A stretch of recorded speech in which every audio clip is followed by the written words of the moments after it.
Hi, good evening. This is Scott at Scott Trades on Twitter with your chart of the day from stockmarketmentor.com. Now, I'll be honest with you, I kind of thought the energy trade was done.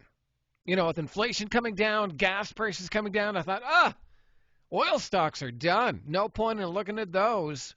Meanwhile, XLE kind of came out of a triangle here today and did it on pretty good volume.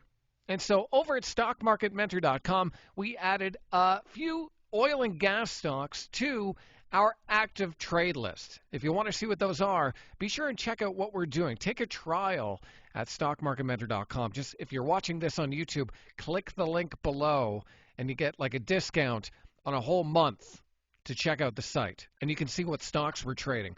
But I'll give you one right here that I'm going to be watching tomorrow.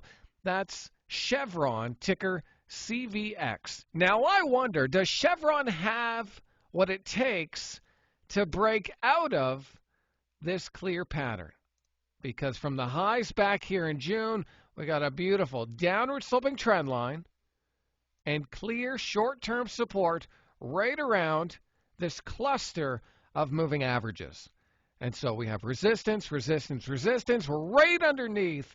And I want to see if Chevron has enough gas in the tank to push through, hold above, and do it on higher than average volume for a potential retest of the highs back here at 182. I mean, even if it can just kind of come up to 174-ish, that'd still be a pretty good swing trade. So keep an eye on Chevron. Maybe have an alert on this at around 160, 120, and look for a strong move out of this consolidation pattern coming on volume.